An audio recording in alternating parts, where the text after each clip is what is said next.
আরবি পত্রিকার সম্পাদক ডক্টর মিন্টে দুর্গাদাস মিন্টে, বিশিষ্ট কবি দুর্গাদাস মিন্টে তার বই আরবি উপহার দিলেন ডক্টর স্নেহাশিস বসাইকে।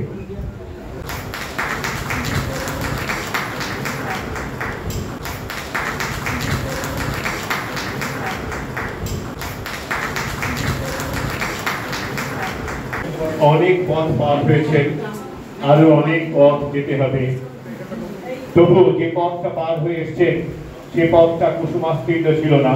আমরা ডক্টর দিলীপ মজুমদারের কাছ থেকে শুনবো বিখ্যাত সাংবাদিক অমর নস্করের কথা। ডক্টর দিলীপ মজুমদার।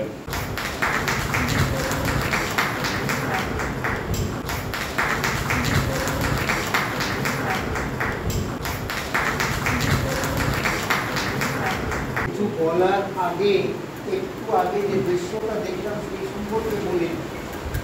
কাকলি দেবী যখন নস্কর বাবুকে, অমর নস্করকে জড়িয়ে ধরে কিছু বলছে, তখন ওনাকে কাঁদতে দেখলাম। পুরোমাঙ্গ অবাক হয়ে থাকে। ওর সাংবাদিকতা নিয়ে বিচার করে প্রায় 24-25 বছর ধরে ওনাকে চিনি আমি। কোনো একটা সুস্থ ছিল। ওনার ওই দুর্বার কলম আপনারা জানেন ধারাবাহিকভাবে কিন্তু 15-16 বছর ধরে বেরোচ্ছে। ওকে দেখে আমার প্রথম দুজনের কথা মনে হচ্ছে। একজন সবাই জানেন দাদা ঠাকুর, নিজেই কম্পোজ করতেন, নিজেই ছাপতেন, নিজেই কাগজ লিখতেন, নিজেই চিন্তা করতেন। আরেকজন তার নামটা পঞ্চম কাদাল হরিনাথ মজুমদার। পরে আমি দেখলাম এই হরিনাথ মজুমদারের সঙ্গে আমার বেশি সাদৃশ্য। কারণ হরিনাথ মজুমদার প্রতিষ্ঠান বিরোধী মানুষ সবসময়। আমাদের নস্কর বাবু প্রতিষ্ঠান বিরোধী মানুষ। যখন যে সরকার থাকেন তার বিরোধিতা করে। তিনি আমার সঙ্গে অনেক রকম ঝগড়াঝাটি হয়েছে, কিন্তু উনি নথি স্বীকার করেন। ঠিক এই জায়গাটায় এসে আজকে আপনাদের যে বিষয় সেইটা এসে যায়। আজকে সংবাদ মাধ্যম, আমি জানি না আপনাদের কাছে কিনা, ভীতি, একেবারে ভীতি। কারণ আগে শুনতাম ফেক নিউজের কথা, আগে শুনতাম অনেক বড় বড় লেখক সংবাদ জগতের মধ্যে ঢুকেছেন, তাদের লেখায় সংবাদটা সাহিত্য হয়ে যাচ্ছে। কিন্তু এখন সেটা এত বেশি পরিমাণে হচ্ছে যে আমার ধারণা কিছুদিন আমি এই জন্য অন্তত ছাপা সংবাদপত্র বা টিভির নিউজ আমি দেখি, 5টা নিউজ দেখলে 5 রকম ভাষা। ঠিক এই জায়গায় নস্কর বাবুদের মতো লোকের একটা অনন্যতা আছে। আমি বিশেষ করে লিটিল ম্যাগাজিন যারা করে তাদের একটা অনন্যতা আছে। নস্কর বাবু কত রকমের যে বাধার সম্মুখীন হয়েছে তার কিছু কিছু দৃষ্টান্ত আমার চোখের সামনে ঘটেছে। প্রবল প্রতারণান্বিত কোনো একজন তাকে শাসাচ্ছে, আপনি আমার সম্পর্কে নিন, আমি ভয় পাচ্ছি। এই জায়গায় উনি একেবারে অনন্য মানুষ। এবং ওই নজরুল ইসলামের সেই কবিতা দেখিয়া শুনিয়া দেখিয়া দিয়েছি, তাই যাহা আসে কই, এই বিষয়ে একটু রসিকতা করে বলি। নস্করবাবু প্রথাগত পড়াশুনো বেশি নয়, ফলে তার বাক্য গঠনে যখন ছড়া লেখেন ছন্দে একটু গোলমাল আছে। আমি ভাবলাম অত্যন্ত শিক্ষকতা, ভালো একটু মাস্টারি করি। ঠিক যে ভুলটা মহিলার মজুমদার করেছিলেন নজরুলের বেলা, মাস্টারি করতে গিয়ে ছাত্র পাঠিয়ে গেল, নস্করবাবুর পরামর্শ করতে গিয়ে নস্করবাবু আর শুনলেন না। আসলে এখানে একটা কথা আছে, কথা কি জানেন, আবেগটা যখন শুদ্ধ হয়, আবেগটা যখন ভেতর থেকে আসে, তখন ভাষাটা বড় বড় বাধা হয় না। এই জায়গাটা আমি ওনাকে দেখেছি।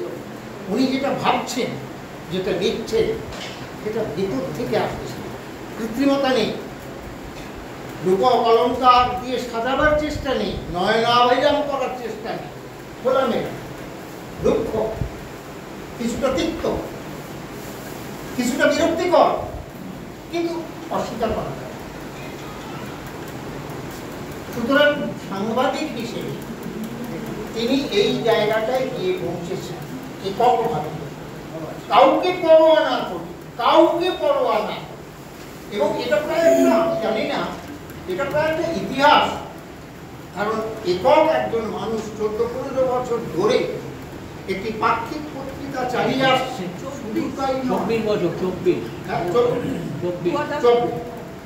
শুধু তাই নয়, তারই সঙ্গে সঙ্গে তিনি কিছু কিছু বিশেষ সংখ্যা করছেন এবং সেগুলোকে পরে বই আকারে প্রকাশ করছেন।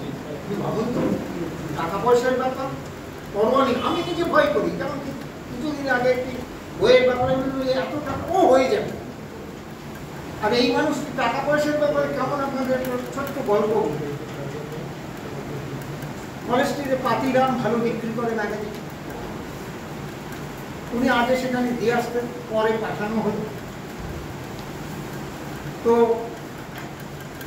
বই তো দিয়ে এলেন, তারপরে যে কি হলো তার খোঁজ উনি রাখেন না। আমি অন্য একটি ছেলেকে পাঠালাম, সে বললো হ্যাঁ বই তো বিক্রি হয়ে গেছে, তাহলে টাকা আসবে।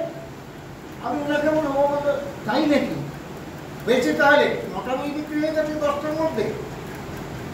এইরকম উদাস এদিক ওদিক থেকে জোড়া, কিন্তু মোর যে মনটি শুদ্ধ এবং ভালো, তার পারিশ্রমিক উনি পেয়েছেন। কিরকম? এই স্বপনবাবু বললেন, স্বপনবাবুদের মতো আরো অনেক তার পাশে এসে দাঁড়িয়েছে, নিঃস্বার্থ পাবে। এটাই তো ওনার পাওনা, এটাই তো ভালোবাসার পাওনা। এবার আমি দ্বিতীয় প্রসঙ্গে যাই ছোট্ট করে। আপনারা সবাই জানেন যে ক্যান্সার আক্রান্ত। গত জানুয়ারি মাসে যখন প্রথম ব্যাপারটা হলো আমাদের বাড়িতে, মানে তার আগে কিছুদিন ধরে উনি কথা বলতে পারছেন না, স্বর বসে যাচ্ছে। আমার কেমন একটা ভয় হচ্ছে, কারণ আপনাদের এই এলাকার কাছাকাছি কবি দুর্গাদাস সরকারের নাম আপনারা অনেকে জানেন। দুর্গাদা আমার খুব বন্ধু ছিলেন, খুব ভালো মানুষ ছিল। দুর্গাদার একই জিনিস হয়েছিল, সেটা আমার জানা ছিল। সেই জন্য আমি ওনাকে বারবার বলছিলাম যে আপনাদের ক্রমাগত স্বর বসে যাচ্ছে কেন। আর ও কিছু না, ঠিক আছে তো হয়ে যাবে। তারপরে জোর করে অনন্ত গায়েন, যিনি চেপে চেপে দেন, চাপাখানার মালিক, খুবই বন্ধু লোক, খুবই সাহায্য করেন। উনিও জোর করলেন, আমিও জোর করলাম, ডাক্তারের কাছে গেলেন। আমাদের বর্ণশ্রী মিস্টার বর্মন না, তার কাছে গেলেন। তিনি বললেন যে ছবি তুলি, ছবিতে কিন্তু মোটামুটি পরিষ্কার। আমি জিজ্ঞেস করলাম ডাক্তার কি বললেন? ও ঠিক আছে, কিন্তু ডাক্তার বলেছেন ছেলে ছেলের বউকে ডেকে বলেছে, তারপরে কেয়ার ফ্রি। সেই মানুষ আজকে কোনো কমপ্লেন আমি বুঝলাম, আমাদের বেকার জানাচ্ছে। তা এই হলো প্রথম দিকের ব্যাপার। তারপরে তো বিশ্বাস করবেন না, আপনারা সকলেই জানি ভয়ঙ্কর রোগ। যখন হলো আমরাই, আমার বাড়িতে ডাক্তার আছে, আমার বাড়ির লোকজন সকলেই খুব চিন্তিত, আমাদের বন্ধু বান্ধব সকলেই খুব চিন্তিত। এবং আমার মেয়ে ওনাকে বলছে কাকু আপনি আসবেন না, সেরকম সাইকেল করে একটু বাড়িতে বসুন। সেই সাইকেল নিয়ে আমার বাড়ির সামনে এসে উনি শরীর হয়ে যাচ্ছে। আমি যত বলছি একটু সাবধানে থাকুন, কি করবেন কি করবেন তিনি ভাবছেন। তারপর জোর করে তাকে মুম্বাইতে পাঠানো হল। তখন ঘোষ করে একজন ছিলেন, তিনি বিভিন্ন রোগীকে নিয়ে যান, তাকে করে পাঠানো। এরকম দেখুন, এরকম ভালো মানুষ, তার পুরস্কারও কেন। আপনারা সবাই জানেন মুম্বাইতে ঠান্ডা খাওয়ার বিরাট খরচা, বড় নয়। কিন্তু সৌভাগ্য ও হারানো মন তার সন্ধান পাওয়া যায়।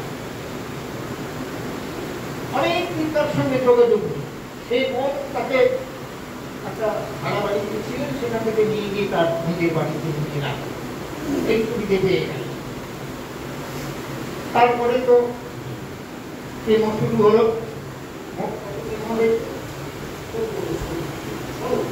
16টা কেমো, আর বোধহয় 30টা ভয়ানকতা।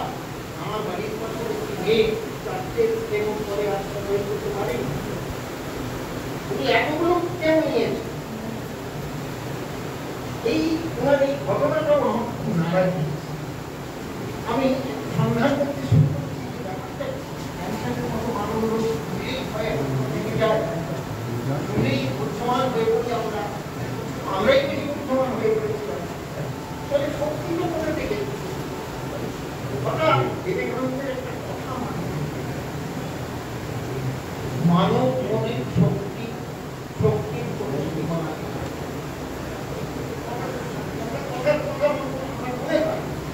কিন্তু আমরা তো কেউ আমাদের মনকে, মনের চর্চা করি না।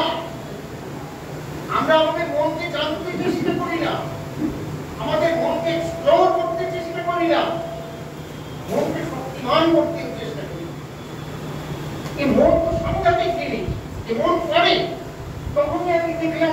ঘাটতে ঘাটতে সান্দ্রা রেড্ডির একটা সমীক্ষা, তিনি 50 জন ক্যান্সার রোগীকে দেখেছেন, তার মধ্যে 25 জন যারা পজিটিভ চিন্তা করেন আর 25 জন যারা ভেঙে পড়েছে।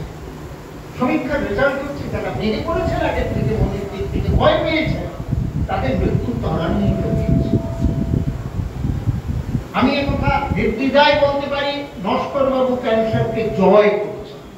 আমি দক্ষিণীকেও বলছি, যদি ক্যান্সার সচেতনতার কোন শিবির হয় তাহলে এইরকম লোককে সামনে রাখা, যে ভয় পেও না, লড়ো। আরে গোটা জীবনটাই তো একটা লড়াই, টোটাল ওয়ার। তো সে ক্যান্সারের বিরুদ্ধে একজন রোগী লড়াই যদি করতে পারে দৃঢ় মনে, তাহলে তার তো জয় অবধারিত। 10 বছর বাদে কেউ মারা যাবে, সে তো যে কোনোভাবেই মারা যেতে পারে। কিন্তু এই যে প্রথম অভিঘাতটা সামলে নেওয়া, তার জন্য মনের জোর দরকার। সেই জোর ওনার আছে। ওই জন্য আমি প্রথম বলেছিলাম, কাকলির দিকে জড়িয়ে জড়িয়ে কাঁদছেন, আমার দেখতে খারাপ লাগছে। আমি আমাকে ধিক্কার জানাচ্ছি, আপনি 7 মাস ধরে যে লড়াইটা চালালেন হাসি মুখে, বেপরোয়া ভাবে, বৃষ্টি পড়ছে আমার বাড়িতে গালাগালি করছে, আমি কি করছে নাকি ভেদাচ্ছেন কেন? আমার বাড়ির লোক গালাগালি করছে, ও কিছু না, টুকি নিয়ে বেরিয়ে যায়। এই যে মানসিকতা। যাই হোক, আমি আর দীর্ঘায়িত করবো না। আপনারা, আমি দক্ষিণীতে বহুদিন ধরে আসার ইচ্ছা ছিল, এবং আমি খুব ভয়পূর্ণ মানুষ, উনি আমাকে টেনে টেনে বাইরে বের করেন। উনি বহুদিন ধরে বলেছিলেন আমি ঘর থেকে বেরোইনি। আজকে নানাভাবে হয়ে গেল ঘটনা। আমি দক্ষিণীর কাছে কৃতজ্ঞ, বিশেষ করে ডক্টর বাবু এই যে সংবর্ধনা জানানো, এটা ওনাকে নতুন বল দেবে, নতুন শক্তি দেবে। আপনাদের সবাই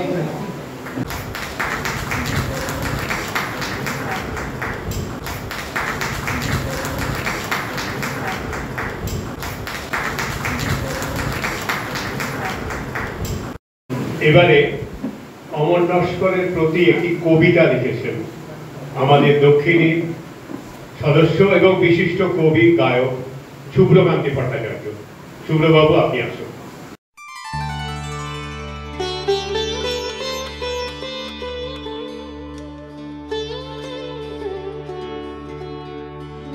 নমস্কার।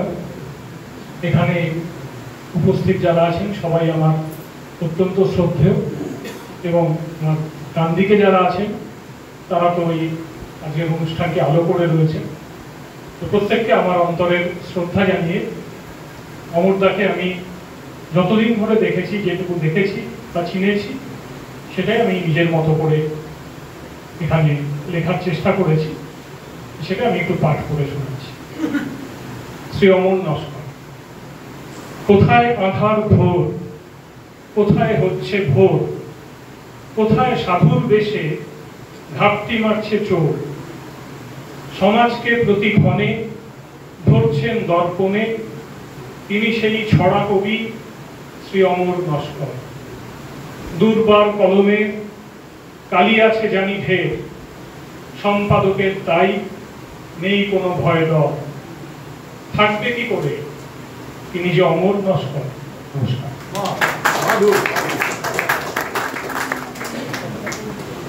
আমরা সবাই মিলে এত কথা বললাম, কিন্তু অমরদাকে তো কিছু কথা বলতেই হয়।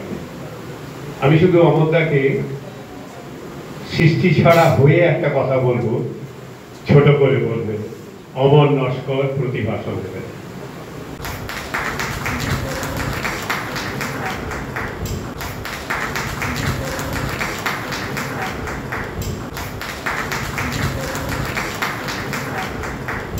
ভাগ্যবানী আমার কাজের এই পুরস্কার পাবো। আপনাদের একটা ছোট্ট কথা বলি, বেহালায় যে প্রথম বই মেলাটি হয়েছে তার সম্পাদক ছিলাম আমি কখনো ভাবিনি স্টেজে উঠে আমাকে বলতে হবে বা ভাবতে হবে কি প্রথম বই মেলা উদ্বোধনে আমি ছিলাম নিচেই। আমি সেই কারণে বলছিলাম নিচের মানুষ, আমি কাজের মানুষ, কাজ করতে ভালোবাসি। আপনাদের ভালোবাসি।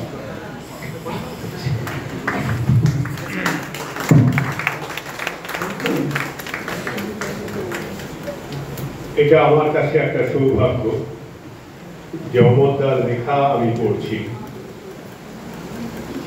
যেভাবে লেখা আছে সঙ্গে কিছুমাত্র যোগ বা বিয়োগ না করে আমি আমার কথা তার লেখাটা পড়ে যাচ্ছি। সময়টা 1958।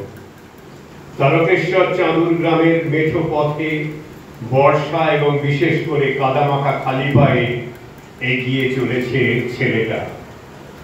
জমির আলপথ তখনকার গ্রামীণ রাস্তা, ধান গাছ নুয়ে পড়ে পিচ্ছিল সে পথ, ঝিরঝিরে বৃষ্টি, কোন রকমে পথপাশে দাঁড়িয়ে থাকা ঝোপঝাড় নিয়ে শ্যাওলা কিংবা বাবলা কাঁটার আড়ালে মাথা বাঁচিয়ে বৃষ্টি একটু কমলেই আওয়াজ চলা। ছেলেটা দূরে ঠাহর করলো এক ভদ্রলোক ধুতি চাদর জুতোয় টালমাটাল পায়ে কাদা সামনে এগিয়ে চলেছে। তাকে দেখে ছেলেটার মন যেন একটু কেঁপে উঠল। সেদিনই সকালে খোড়া দাদুর কাছে বিদ্যাসাগর ও কুলির গল্পটা শুনেছিল। ছেলেটা হঠাৎ যতটা ছুটতে পারে ঠিক ততটাই তাল সামনে দূরের লোকটির কাছে গিয়ে বলল, দাদু আপনি তো পাচ্ছেন না, আমাকে কিছু দিন, আমি তো ওই দিকেই যাচ্ছি, আপনার সাহায্য হবে। সাদা ধবধবে ধুতি হাঁটু তোলা পর্যন্ত, বগলে ছাতা গোঁজা, এক হাতে জুতো জোড়া, অন্য হাতে ধুতির খোঁট, তীর্যক দৃষ্টি হেনে লোকটা গিটগুটে হেসে বলল, বাহ বেশ, আমি দিই আর তুমি নিয়ে পালাও আর কি। থমকে গেল ছেলেটার সমস্ত আবেগ। সে ভেবেছিল বিদ্যাসাগরকে আদর্শ মনে রেখে মানুষের সেবা করবে। চোর বলল, ছ্যা ছ্যা। লোকটাকে ফেলে রেখে ছেলেটা এগিয়ে চলল তার গন্তব্যে। এদিকে কিছুক্ষণ নীরবে থেকে এই লোকটি হঠাৎ ছেলেটিকে ডাকলো, বাছা কিছু মনে করো না, যদি আমার জুতো জোড়াটি নিয়ে চলো তাহলে ভালো হয়। ছেলেটি জুতো জোড়া মাথায় করে বয়ে নিয়ে লোকটিকে শহরে বড় রাস্তায় তুলে দিয়ে নিজেকে ধন্য মনে করেছিল। বাবা হাঁপানি রুগী, হোমিওপ্যাথি ওষুধের জন্য চলেছে দূর গ্রামে ডাক্তার কাকুর বাড়িতে। পথে উদ্ভ্রান্ত কিছু লোক ছেলেটাকে ধরলো, খোকা এদিকে তারকেশ্বর স্ট্রিটের হাসপাতালটা কোথায়? আমাকে একজন অ্যাক্সিডেন্ট হয়েছে, ওখানে যেতে হবে। এদিকে তো নয়, আপনারা উল্টো দিকে চলে এসছেন, চলুন আপনাদের দেখিয়ে দিচ্ছি বলে ছেলেটি বাবার ওষুধের কথা ভুলে গিয়ে হাসপাতাল দেখাতে চলল। এমনি সরল মনে ছেলেটি তার গ্রামীণ পরিবেশে নিজেকে মানিয়ে নিতে পারছিল না। বাড়ি থেকে মাঝে মাঝে উদাসী হাওয়ায় হারিয়ে গেছে, বাড়ি থেকে অজানার উদ্দেশ্যে পাড়ি দিয়েছে। অনেক ছোটখাটো ঘটনার সাক্ষী তার ঝোলায় রয়েছে। বাবার বিড়ি মাথা হাঁপানির রোগকে মায়ের উপর অত্যাচার সহ্য করতে না পেরে কতবার যে বাড়ি থেকে পালিয়ে গেছে। এইরকম অনেক জীবনের গল্প লেখা হয়েছে আরশি ভাঙা পড়শি নামক প্রথম গদ্য বইটিতে। লেখাপড়া তো হাই স্কুলে গণ্ডির মধ্যে সীমাবদ্ধ। সংসারের জোয়াল কাঁধে উঠে এলো, বাড়ি থেকে ধনেকালি, চাপাডাঙ্গা, তারকেশ্বর ইত্যাদি জায়গায় কম্পোজের কাজ করছে। খবরের কাগজে চাকরি বিজ্ঞাপন দেখে সরকারপুর মেন্টাল হসপিটালে চাকরি। কয়েক বছর পরেই সেখানে কর্মচারীদের নিয়ে ইউনিয়ন গঠন, তার কয়েক বছর মধ্যেই ছাঁটায়। আবার বেহালায় ঘুরে ঘুরে জীবন সংগ্রামে সেই কম্পোজিটরের কাজ। আস্তে আস্তে শ্রমিক আন্দোলনের রাজনীতিতে যুক্ত, বেহালা প্রেস ওয়ার্কার্স ইউনিয়ন ও সভাপতির দায়িত্ব পালন করে সংস্কৃতি আন্দোলনের সঙ্গে যুক্ত সেই শ্রমিক কৃষকদের পক্ষে কবিতা ছড়া লেখা। এখানে বলা ভালো, রাজনীতিতে থাকার সময় শ্রমিক ফ্রন্টে কাজ করতে বারবার প্রেরিত হয়েছে। সংস্কৃতি ফ্রন্টে কিছু পাঠানো হতো না। তখনকার সাহিত্য পত্রিকায় বেশ কয়েকটি ছড়া প্রকাশিত হয়েছিল।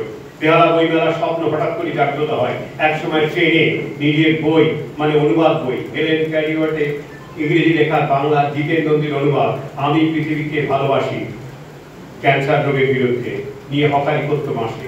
মানে রাজনৈতিক বন্ধুদের সঙ্গে মাঝেরহাট থেকে কখনো কখনো খড়গপুর তো কল্যাণী, সেই সূত্রে বাউরিয়া স্টেশনে একটা পোস্টার দেখে আকৃষ্ট হয়ে গেল সেই মেলায় লিটিল ম্যাগাজিন টেবিল নাইট। সেখানে 20টি বুক স্টল নিয়ে